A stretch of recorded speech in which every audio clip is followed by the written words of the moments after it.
Colosenses 2, esta es la cuarta parte. Y este estudio lo titulamos Nuestra sentencia clavada en la cruz. Y vamos a analizar por qué este título, tan importante para todos nosotros, acerca del propósito que tuvo el sacrificio de nuestro Señor. Una vez más, verso 13 de ahí de Colosenses 2, y a vosotros estando muertos en pecados y en la incircuncisión de vuestra carne, os dio vida juntamente con él, perdonándoos todos los pecados. En el estudio de las Sagradas Escrituras, como ya lo comentaba, pues bueno, hemos aprendido uno de los principios más importantes que nos ha servido de sustento, de cimiento en todo este proceso de análisis, de estudio. Y es que Dios no cambia. Ese es el principio más importante. Dios no cambia. A través de los siglos, nosotros hemos sido testigos por medio de la historia de que Dios ha hecho hasta lo imposible siempre por salvar a su pueblo, una y otra vez. Y el haber enviado a su Hijo para confirmar las promesas que el Padre dio a los antiguos a través de su Evangelio, a través del mensaje que difundió Yeshua, Jesucristo. Génesis 26, verso 4, dice, multiplicaré tu descendencia, está Dios hablando con Abraham. Y aquí está la promesa. Multiplicaré tu descendencia como las estrellas del cielo, y daré a tu descendencia todas estas tierras. Y fíjense lo que dice a partir de este momento, de este punto, dice, y todas las naciones de la tierra serán benditas en tu simiente. Bueno, está hablando de naciones extranjeras, eh, todas las naciones de la tierra. Está hablando de todo aquel que en un momento dado ha tenido la oportunidad de estar en este mundo. Ahora, ¿por qué debemos estar seguros de que esta simiente de Abraham es una referencia a la promesa que fue confirmada en Yeshua, el Hijo de Dios? ¿Cómo es que, por qué lo tenemos que conectar? ¿Por qué, de qué manera surge esta conexión divina? Bueno, porque Pablo lo confirmó a través de este conocimiento que él mismo recibió por el Espíritu de Dios en revelación, entendiendo que la promesa de la salvación que es en Yeshua, la simiente de Abraham, fue dada sin desechar la ley de Moisés. Entender esto es toral, es fundamental. Y bueno, ¿en qué momento Pablo lo confirma? Acompáñame tu Biblia a Gálatas capítulo 3, por favor, a partir del verso 15. Vamos a leer esta porción de la carta de Pablo a los Gálatas para poder entender lo importante que es la ley de Dios que fue dada a Moisés y cómo es que esta ley está ligada a la promesa que es Yeshua, es decir, la simiente de Abraham. Dice el verso 15 de Galatas 3, hermanos, hablo en términos humanos. Un pacto, aunque sea de hombre, una vez ratificado, nadie lo invalida, ni le añade. Ahora bien, a Abraham fueron hechas las promesas y a su simiente, ¿sí? Y aquí hace una aclaración, Pablo, dice, no dice y a las simientes, como si hablase de muchos. ¿De qué está hablando? ¿Qué nos está diciendo Pablo? No tiene que ver, tu salvación no va a venir de un pueblo, de muchos, va a venir de uno, va a venir de una simiente. Pablo nos está remitiendo una vez al Génesis, a la promesa que acabamos de leer en Génesis. Pablo está hablando de ese momento en que Dios le hace esta promesa a Abraham y habla de la simiente desde ese momento, independiente. Ahora vamos, te invito a que regresemos, no pierdas Gálatas 3:15 y regresa conmigo a Génesis 26:4. Fíjate bien cómo dice, porque le hace dos promesas aquí, pero en la segunda parte de esta promesa, o la segunda promesa, eh, es cuando es al punto del que se está refiriendo Pablo. Dice, multiplicaré tu descendencia como las estrellas del cielo, serán muchos, y daré a tu descendencia todas estas tierras. Dice, y todas las naciones, y aquí está la segunda parte, la más importante, donde nosotros estamos involucrados, y todas las naciones de la tierra serán benditas en tu simiente. Es este el momento fundamental, importante, en donde Pablo conecta esta simiente de la que habló Dios a Abraham con Jesucristo. Y ahora, una vez más, Gálatas 3:15. Hermanos, hablo en términos humanos. Un pacto, aunque sea de hombre, una vez ratificado, nadie lo invalida ni le añade. Está hablando en términos comunes. Si esto sucede entre los hombres, que permanece, imagínate un pacto hecho con Dios. Entonces, continúa el verso 16. Ahora bien, a Abraham fueron hechas las promesas y a su simiente. No dice a las simientes como si se tratase de muchos, sino como de uno. Y a tu simiente, y aquí confirma lo que leímos en Génesis, y dice la cual es Cristo, la cual es el Mesías. Está hablando de Jesucristo, Yeshua.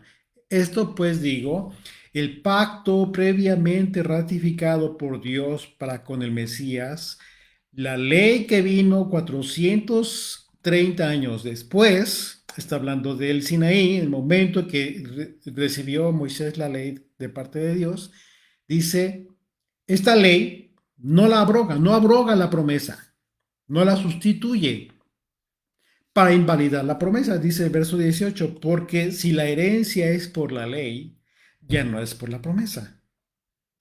Dice, pero Dios la concedió a Abraham mediante la promesa.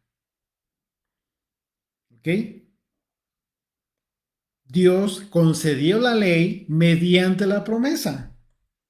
Verso 19, entonces, ¿para qué sirve la ley?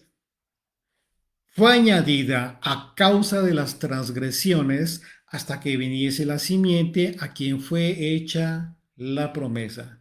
Y aquí es muy importante que nos detengamos y que tengamos mucho cuidado. ¿Por qué? Porque dice hasta que, sí, hasta ese momento va a tener un propósito en la ley, pero no significaría que hasta ese momento sería cumplida y que después ya no. ¿Por qué?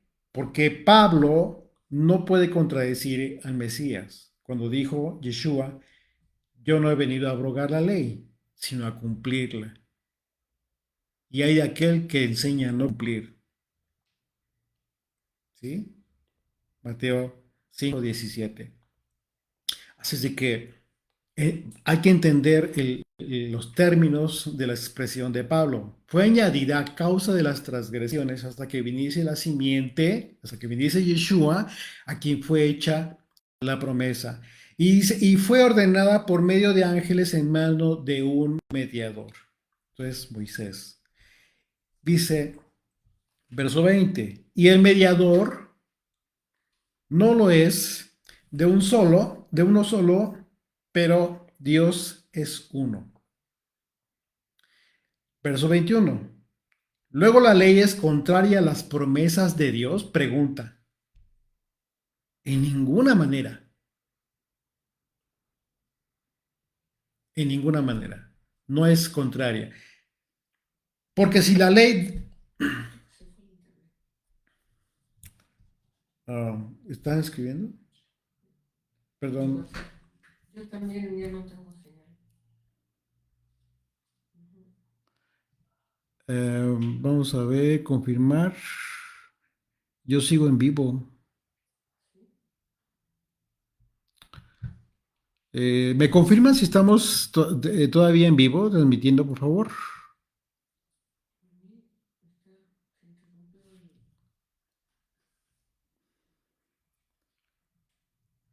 A ver, me pongo. Yo aquí tengo señal. Eh,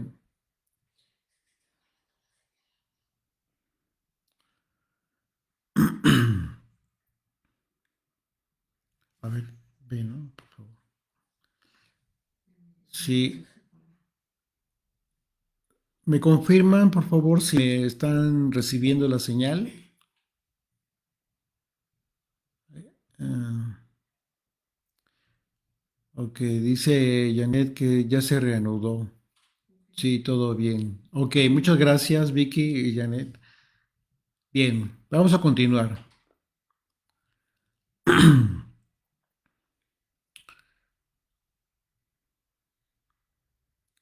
Ok, vamos a continuar.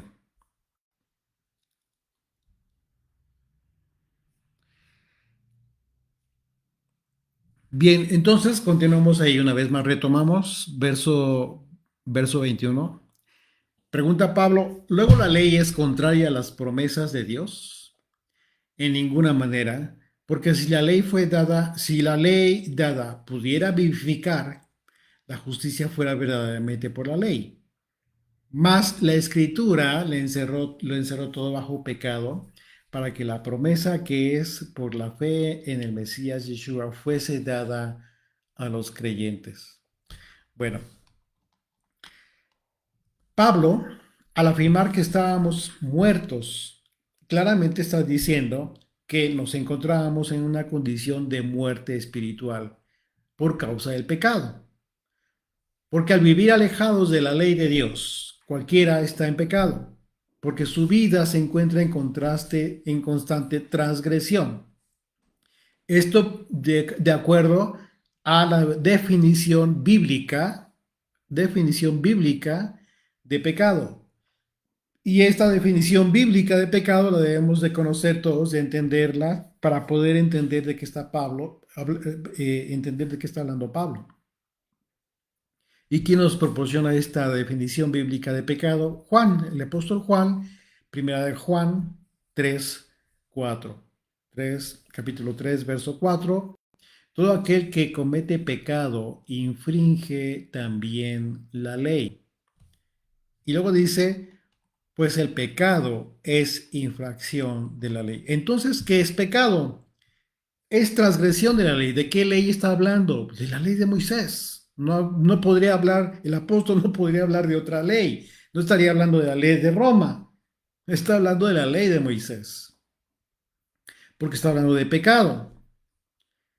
Entonces, la definición de pecado que tú debes de asumir, tú que eres estudiante de la Biblia, tú que quieres comenzar a estudiar la escritura, eso es uno de los conceptos bíblicos más fundamentales y primeros que debes de entender.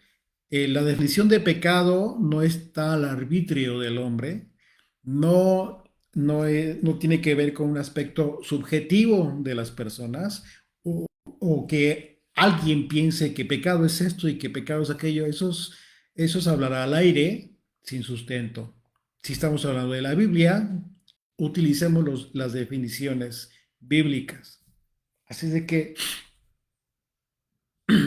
en el momento en que tú desconoces la ley, como todos nosotros que desconocíamos la ley en un tiempo, pues constantemente transgredíamos la ley. Y aún conociendo la ley, de repente transgredimos, aunque ya es distinta nuestra condición, porque tenemos la oportunidad de entender que nos equivocamos y rectificar nuestro camino. Pero si no la conocemos, por eso dice Pablo, la ley me mató. ¿Por qué dice me mató? ¿Por qué? Porque la ley nos hizo muertos espiritualmente hablando. Así es que para ser coherentes con la doctrina de los propios apóstoles, debemos entender que cuando Pablo aseguró que nos encontrábamos muertos en pecados y en la incircuncisión de nuestra carne, lo que dijo es que nos encontrábamos viviendo sin la ley de Moisés y por lo tanto en transgresión de la ley, lo cual es pecado.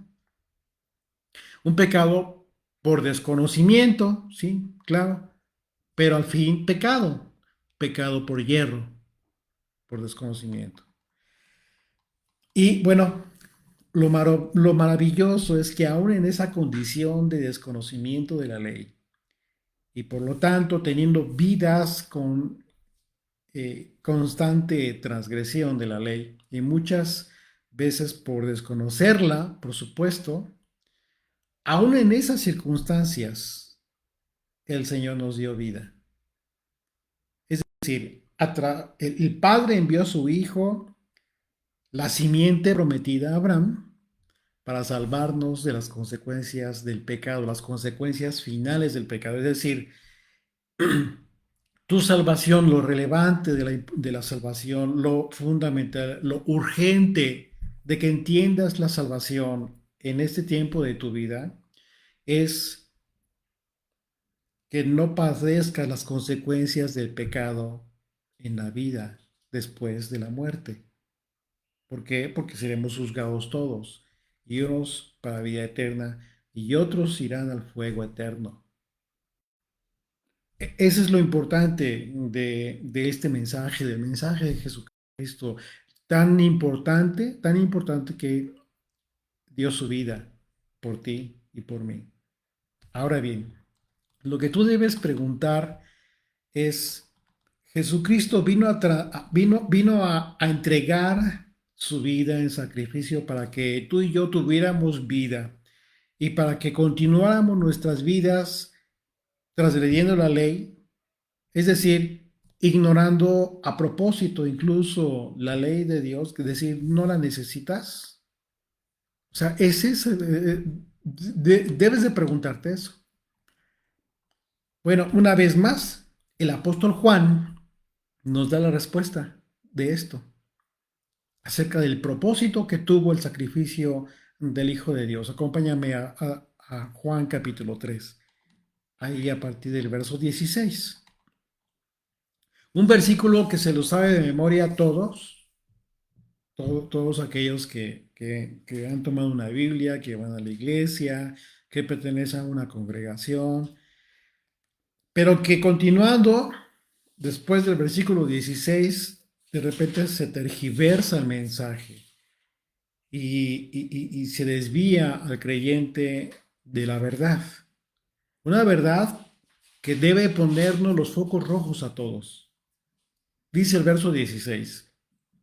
Porque de tal manera amó Dios al mundo que ha dado a su Hijo unigénito, para que todo aquel que cree, y te voy a pedir una cosa, subraya por favor en tu Biblia, aquel que en Él cree, para todo aquel que en Él cree, dice, no se pierda. Ese propósito, fue el propósito de la cruz, fue el propósito de que Dios haya enviado a su Hijo.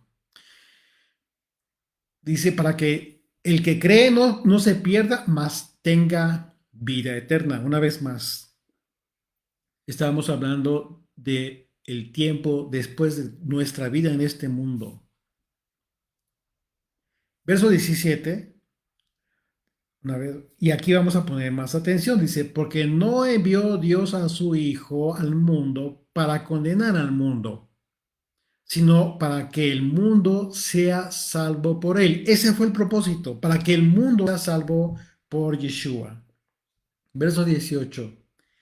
El que en él cree no es condenado, pero el que no cree ya ha sido condenado. ¿Qué pasó con todo el mundo entonces? ¿No que por todo el mundo? Y es aquí donde ya de repente ya no te explican y te dejaron con la primera parte y entonces te vas feliz. Dices con tu vida, dices, puedo seguir con mi vida, no hay ningún problema. ¿Por qué? Porque Jesucristo ya entregó su vida por mí. Ya no hay problema.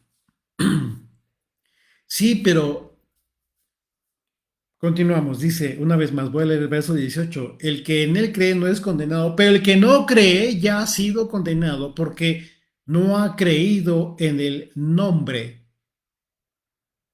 en la autoridad del unigénito Hijo de Dios. Cuando dice nombre, siempre tienes que pensar en autoridad. Cuando hablas del nombre de Dios, del nombre del Hijo de Dios, tienes que pensar en autoridad. Y una autoridad implica ordenanzas, ordenanza implica mandamientos, implica que esa autoridad te va a decir qué es lo que tienes que hacer y lo que tienes que dejar de hacer. Por eso es el nombre unigénito del Hijo de Dios. Y dice verso 19, dice, y esta es la condenación, que la luz vino al mundo, y los hombres amaron más las tinieblas que la luz, porque sus obras eran malas. Porque todo aquel que hace lo malo aborrece la luz y no viene a la luz para que sus obras no sean reprendidas. Verso 21. Mas el que practica la verdad viene a la luz para que sea manifiesto que sus obras son hechas en Dios. Entonces aquí Juan está hablando de dos tipos de personas. Primero, el que cree y el que no cree. Pero desde el verso 16 nos dice, para que todo aquel que cree no se pierda, mas tenga vida eterna. Y después hace una separación radical y dice que el que cree tendrá vida eterna, pero el que no cree es condenado. Es condenado. Y cuando habla de condenación, estamos hablando de un tiempo después de esta vida en este mundo, en el que el destino será el fuego eterno con los incrédulos. Y habla de los que hacen sus obras a la luz y habla de los que hacen sus obras a las tinieblas. Después de la cruz, todo esto, hay una separación. O sea, que quede muy claro, la cruz no hace acepción de personas. Las personas son las que hacen su propia decisión y se separan de la luz y de la cruz y del propósito de la cruz. Así es de que esta es la salvación y la promesa que recibió Abraham. Y pongamos atención en el hecho de que Juan claramente advierte que este sacrificio del unigénito, Hijo de Dios, da vida, da salvación a todo que en él cree, pero no para los que no creen en él. Así es que debemos establecer un punto de partida en esto porque, primeramente, Juan dice que el Padre, por el amor tan grande, ¿sí?, que tiene por el mundo, es decir, todos, primeramente, todos sin excepción, entregó a su Hijo, porque Dios quiere que todo el mundo se salve. No dice para que todos los creyentes e incrédulos sean salvos por él, sino que dice para que todo aquel que cree no se pierda, mas tenga vida eterna. Y en el versículo 18 una vez más dice, estableció una separación Juan, cuando dice, está advirtiendo que el que en él cree no es condenado, pero el que no cree ya ha sido condenado. Esto significa claramente que la salvación es para los que creen. Así es de que para no dar lugar a especulaciones ociosas, para que tú tengas muy claro también otro concepto más acerca de esta salvación y de lo que está hablando Juan, tú debes entender lo que significa bíblicamente hablando, ¿sí? Y como estudiantes, la palabra cree, la palabra cree que está utilizando aquí el apóstol Juan, en el versículo 16, para que todo aquel que en él cree. Esta palabra, la palabra cree, bíblicamente hablando, la debemos entender. Y en el griego, en el original, es la palabra pisteu y se traduce literalmente como tener fe. Entonces no es un aspecto subjetivo, no es un aspecto que, que la gente tenga en su mente acerca de creer, de qué manera. No, tener fe es un aspecto muy práctico. Creer son hechos tangibles. Tener fe. Ahora, una vez más, ¿qué significa tener fe? También vamos de un concepto a otro. Bueno, la palabra fe en el griego es la palabra pistis y se traduce como convicción, confianza, fidelidad, fiel. ¿Qué significa esto? Bueno, ¿de dónde viene la palabra fe? Antes que se escribiera en el griego. Bueno, la palabra fe, si estamos hablando de que es un concepto bíblico, pues es muchísimo más antiguo. Y en el hebreo tiene que ver la palabra con la palabra emuná. ¿Y qué significa la palabra emuná? Fidelidad. Así de simple. Igual, o sea, por esa razón el griego no se desconecta del hebreo en el concepto. Es lo mismo. Fidelidad. Entonces estamos hablando de que creer tiene que ver con un aspecto en tu mente. No, creer no tiene nada que ver con un aspecto que quede solamente en tu mente. Creer en el Hijo de Dios se traduce, se manifiesta, se testimonea a través de tus hechos tangibles, de tu vida práctica. Eso es creer, bíblicamente hablando. Y entonces te cambia todo el panorama, porque no deja lugar a especulaciones de ningún tipo. Entonces Dios entregó a su Hijo para que todo aquel que es fiel no se pierda, para que todo aquel que tiene una vida coherente con la fidelidad a Dios no se pierda. Luego entonces no es para los infieles. La salvación, el sacrificio, la cruz, el propósito, no, el propósito divino de la salvación no es para los infieles, para los que dicen no me importa, rechazo todo lo que tenga que ver con Dios, yo tengo mi vida, mi propia forma de llevar mi vida. Dios no lo va a evitar. Tienes la libertad de hacerlo. Por eso Juan fue muy claro. Después del versículo 16 habla de esta separación entre unos y otros. ¿Por qué? No porque Dios haga la excepción, porque Él envió a su Hijo, porque quiere que todo el mundo se salve. Pero tiene un propósito la cruz, que a través de este sacrificio los que verdaderamente son de Él regresen al Padre.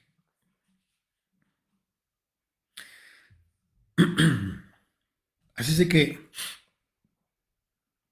nuestra fidelidad es justo a toda enseñanza, toda la enseñanza de Yeshua, que fue precisamente el mensaje, su evangelio, que cumple el propósito en la vida de todo creyente y en la vida de todo fiel.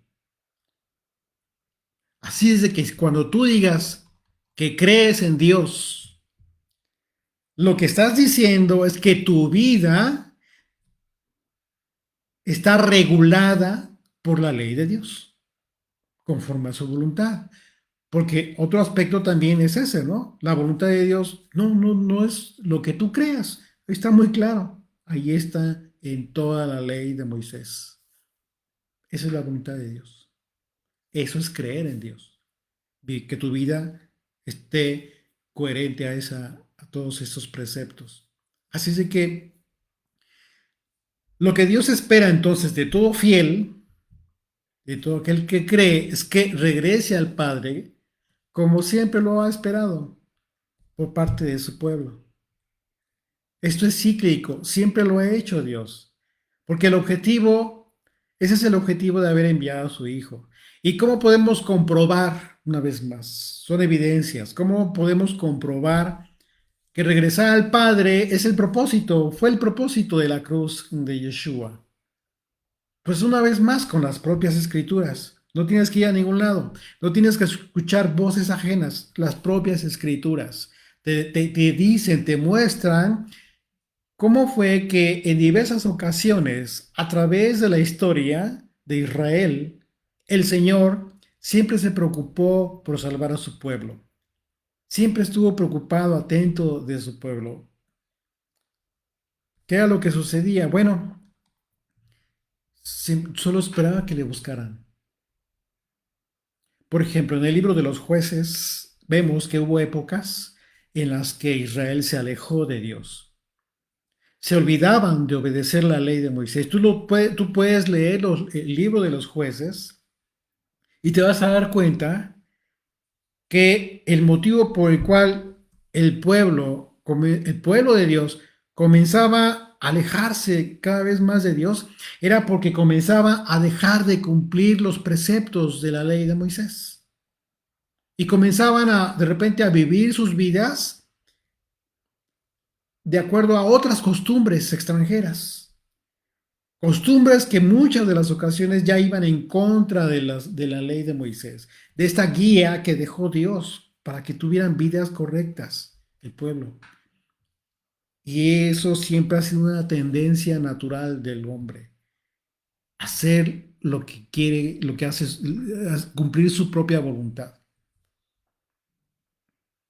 Y entonces el pueblo se olvidaba de obedecer la ley de Moisés y la consecuencia era que llegaban tiempos de opresión por parte de naciones extranjeras. ¿Por qué? Porque Dios lo advirtió. Eso es lo más maravilloso. Porque como un padre, Dios nunca se alejó, nunca se olvidó de su pueblo, sino que por el contrario, lo que hizo el Señor fue reprimir en ocasiones al pueblo, como tú haces con tus hijos. Cuando se están descarriando, están desobedeciendo, ¿qué es lo que haces? Les das una reprimenda, les llamas la atención, en ocasiones los castigas. ¿Por qué? Porque quieres que mantengan el camino correcto, que te obedezcan.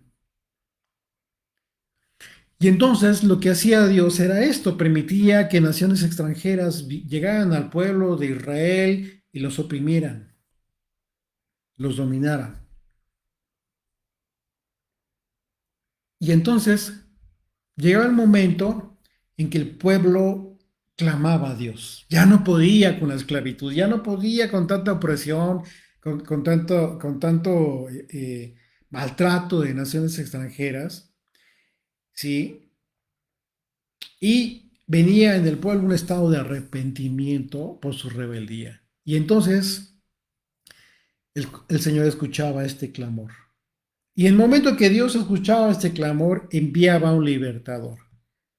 Como fue en el caso de Otoniel, como fue el caso de Ehud, como fue el caso de Samjar, como fue el caso de Débora, como fue el caso de Gedeón. Líderes que levantó Dios de forma sobrenatural, como siempre lo hizo, y que de forma sobrenatural hizo que el pueblo se rebelara contra sus opresores, Israel, y peleara batallas de forma sorprendente y de tal manera que el pueblo mismo entendiera que era Dios quien estaba peleando por ellos. Entonces siempre levantó un libertador, siempre levantó un salvador de la opresión en aquel tiempo. Te estás dando cuenta de la dinámica de Dios con su pueblo desde la antigüedad. Todos estos libertadores cumplieron un propósito de Dios para liberar a Israel de sus opresores. Y así como Moisés, que liberó a Israel de la esclavitud de Egipto. El propósito siempre fue que Israel regresara a Dios a través de su fidelidad. Es decir, que el pueblo entendiera que le iba mejor con Dios, que le iba mejor obedeciendo su ley, sus caminos, sus preceptos. Entonces estamos hablando de fidelidad, hablando de creer en Dios, de creerle al Señor. Y entonces el pueblo volvía a, ser, a la fidelidad, a la ley de Dios, que es justo lo que expresa la voluntad del Señor. Así es decir, que es falsa, muy falsa la enseñanza que insiste en afirmar que Dios nos dio vida con el libertador, que es Yeshua, estando muertos en pecados y en la incircuncisión de nuestra carne, y que no importa que permanezcas en la misma condición. Eso es una mentira, eso es una falsa enseñanza. Claro que no, porque de otra manera, ¿dónde queda entonces la enseñanza del nuevo nacimiento que predicó el propio libertador, Yeshua? Pues si Yeshua nos salvó y podemos equiparar su ministerio al de un libertador enviado por el Padre Celestial, significa que de lo que nos libertó, ¿de qué? Pues del pecado, porque es justo el pecado de los que nos mantenían en esclavitud, en opresión, en oscuridad. Es decir, que nos libertó de la condición de transgresión a la ley. ¿Te estás dando cuenta cómo está ligada la ley al pecado? ¿Sí? A creer, todo tiene un propósito. La ley te libera de la opresión del pecado, pero el vínculo es Jesucristo, el libertador. Él fue enviado para liberarnos de la transgresión de la ley, del pecado. Es decir, que la libertad, la salvación que nos dio Yeshua, viene de la mano con la guía para una vida nueva, que es la ley.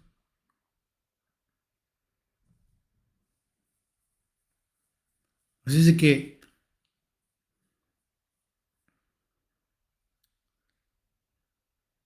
y una vez más, hay que aclarar esto, porque no es que la ley eh, nos dé la salvación. No, la ley no te salva. Lo que te ha salvado es la cruz, el sacrificio de Jesucristo. Por supuesto que no es la ley. Pablo lo dijo, si la ley dada pudiera vivificar, libertad, salvar, la justicia fuera verdaderamente por la ley. Mas la escritura lo encerró todo bajo pecado, para que la promesa que es por la fe, por fidelidad, en Yeshua fuese dada a los creyentes. Así es de que es fundamental entonces entender esta dinámica que debemos tener nosotros con el concepto de creer, ¿sí? Con el concepto de la salvación y cómo es que el Señor, con qué propósito envió a su Hijo, y por eso Pablo dice que fuimos vivificados con Él. Y verso 14 dice, anulando, fíjate, este propósito, dice, anulando el acta de los decretos que había contra nosotros, que nos era contraria, quitándola de en medio y clavándola en la cruz. Entonces ahora Pablo nos lleva a la cruz y habla de una costumbre, muy a propósito, habla de un acta contraria, ¿sí? Porque él se está refiriendo a una costumbre que se tenía en la antigüedad, ya que era una costumbre escribir en la cruz de los sentenciados un acta en la que se exponían las culpas por las cuales el crucificado estaba muriendo, sus pecados, sus delitos, por decirlo así. De acuerdo a los historiadores, en Roma, eh, cuando se llevaba a cabo una crucifixión, se acostumbraba a escribir en la cruz lo que llamaban el titulus crucis. Esto especificaba por qué se le condenaba a la persona y se exponía a la vista de todos durante varios días. Y de acuerdo a los evangelios, nosotros sabemos que en la cruz de Yeshua se colocó una leyenda, lo que en Roma se le llamó Titulus Crucis. Juan 19, verso 19, dice, escribió también Pilato un título que puso sobre la cruz, el cual decía, Jesús Nazareno, Rey de los judíos. Y muchos de los judíos creyeron este título, que leyeron este título. Dice, porque el lugar donde Yeshua fue crucificado estaba cerca de la ciudad, y el título estaba escrito en hebreo, en griego y en latín. Dijeron a Pilato los principales sacerdotes de los judíos, no escribas rey de los judíos, sino que él dijo, soy rey de los judíos. Respondió Pilato, lo que he escrito. Impresionante, impresionante, porque, bueno, porque si consideramos que esta afirmación fue lo que los líderes judíos consideraron como una blasfemia, ¿sí? Por eso decían, no, di que él dijo. Porque lo que le estaban diciendo a Pilato, ese fue su pecado, su delito, y por eso está muriendo, porque él dijo que es el rey. O sea, se hizo Dios a sí mismo. Era la verdad, solamente que ellos no lo entendieron. Pero para ellos era una blasfemia. Tú lo que le dices a Pilato, no, di que él lo dijo. ¿Qué? Porque ese es su delito. Pues efectivamente, en la cruz del Señor fue escrito que el motivo de su crucifixión, ¿sí? Una expresión que aunque fue verdad, a los ojos de los incrédulos fue causa de la muerte de Yeshua. El titulus crucis. Es así que Dios tomó el acta, este título, ¿sí? Con nuestras transgresiones, con tus transgresiones, con mis transgresiones, que nos inculpaban y que debían ir en nuestra cruz, por las cuales debimos haber muerto nosotros, por nuestros propios pecados. Y ese titulus crucis que nos correspondía a nosotros, Dios nos la quitó de nuestras vidas y la clavó en la cruz de nuestro Señor.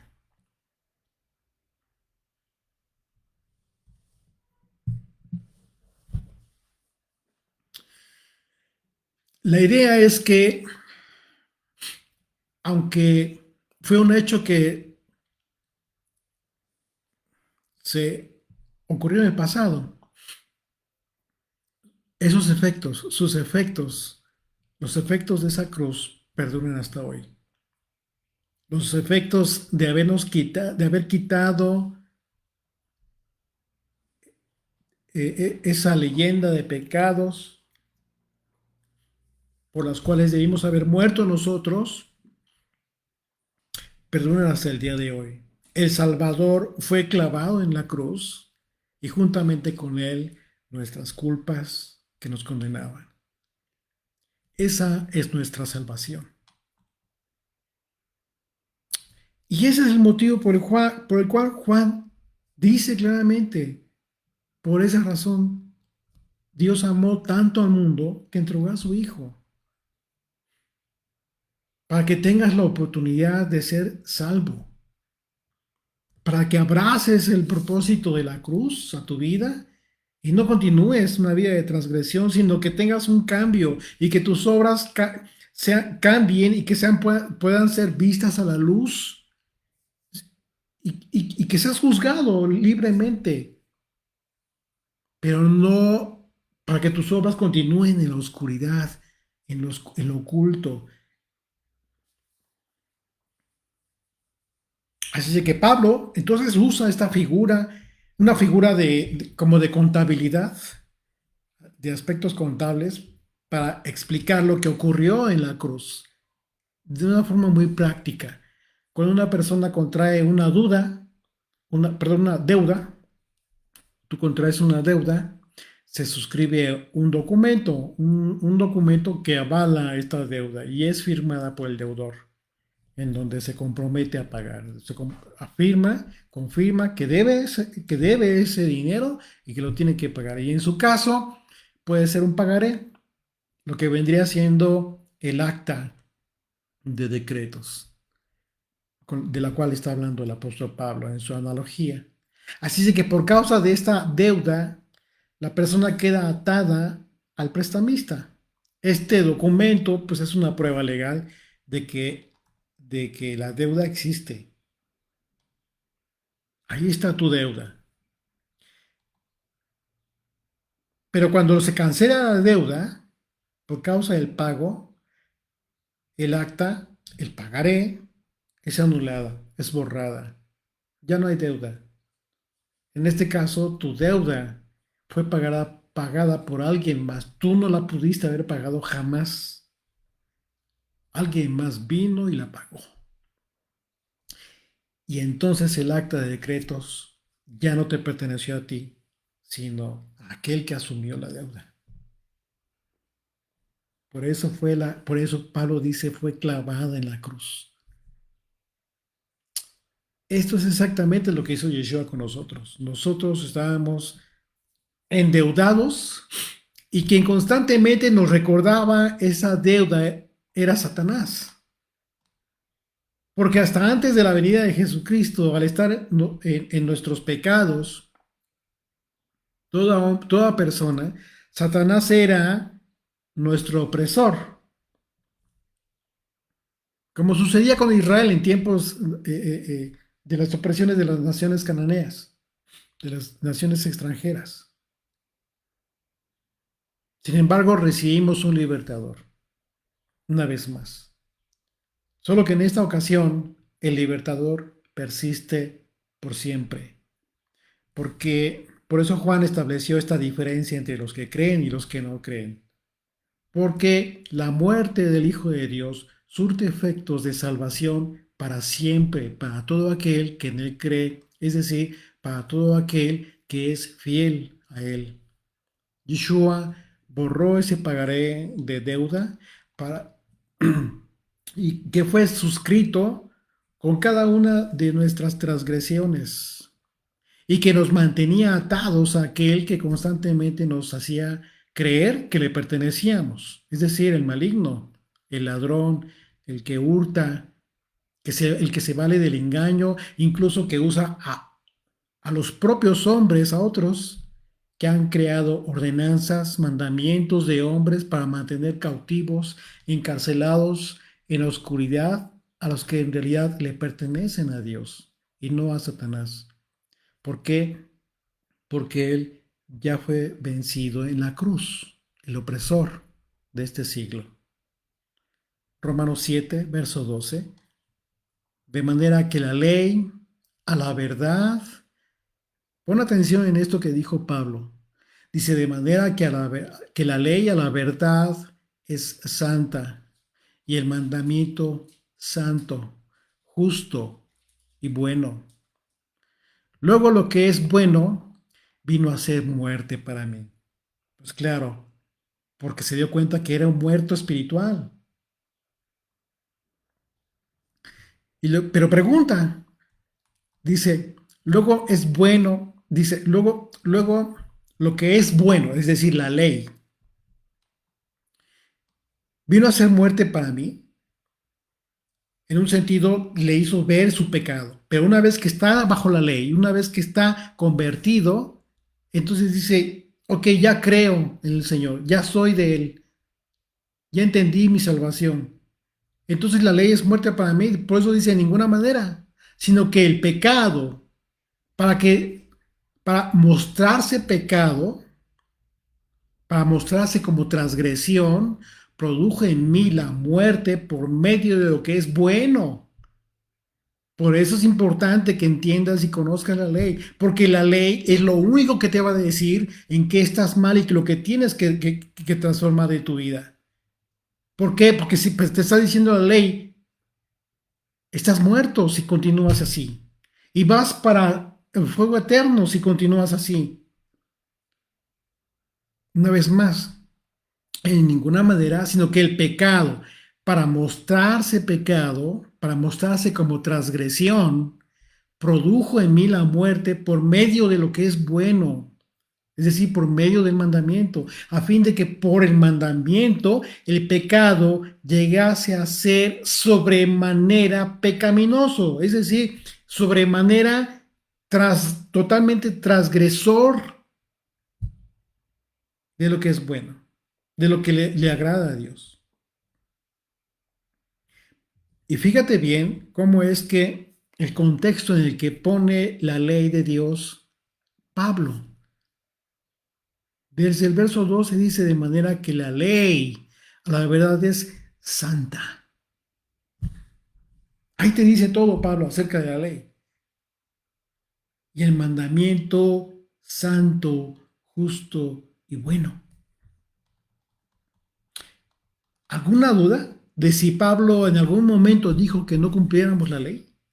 Yo creo que esto es muy claro, no hay, si algún momento tienes duda acerca de Pablo y de la carta a los colosenses, acerca de que si la circuncisión, que si no es, que si, bueno, hace falta estudiar más, si es que tienes duda.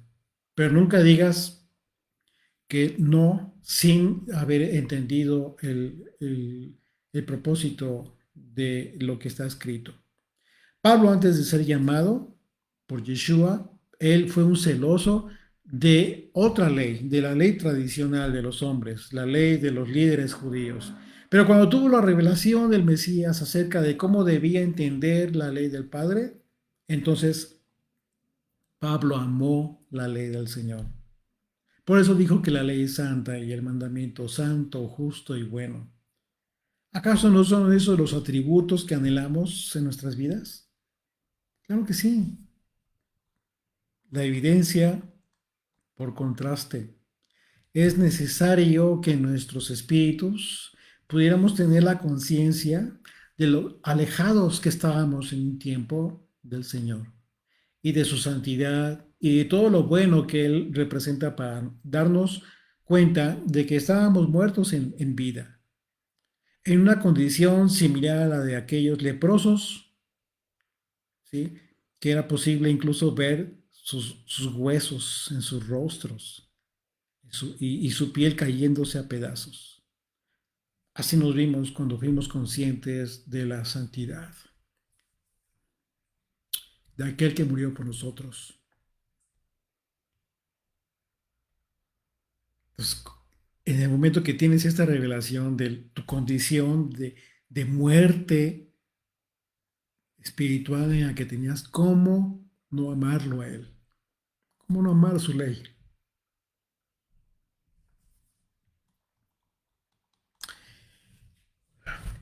Porque haber tenido esta posibilidad de vernos en esa condición de miseria, de inmundicia en nuestras vidas, fue lo que nos dio esta gran oportunidad de cambiar.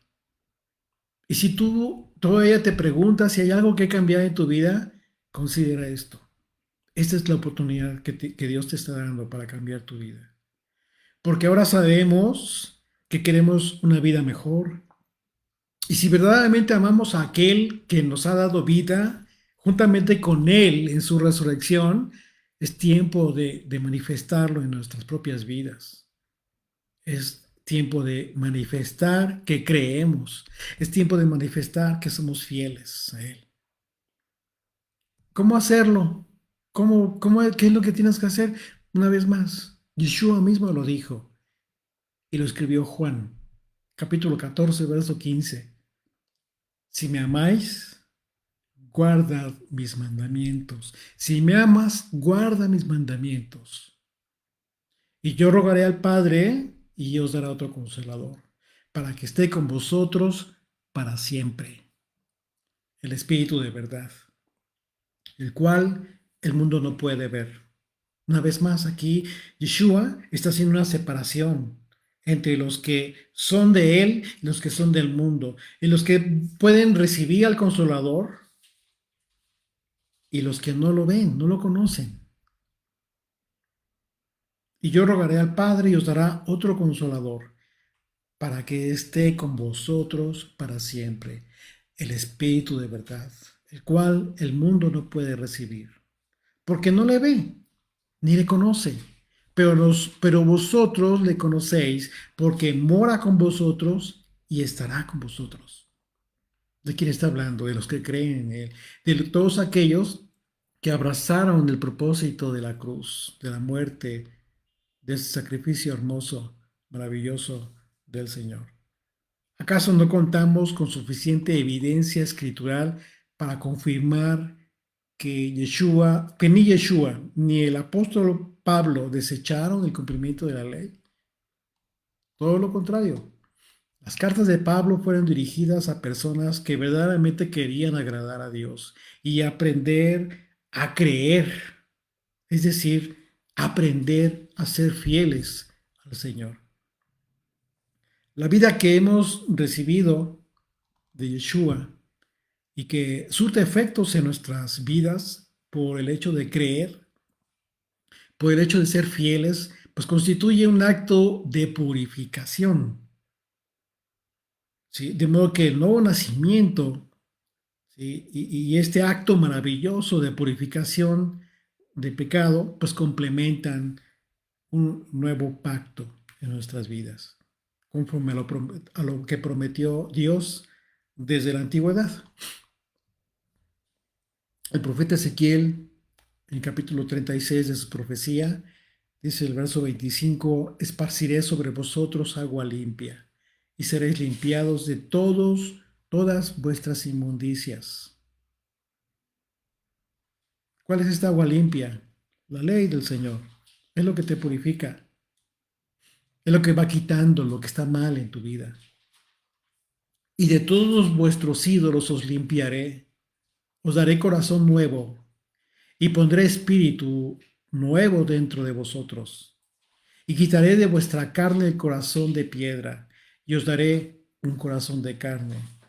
Y pondré de vosotros mi espíritu.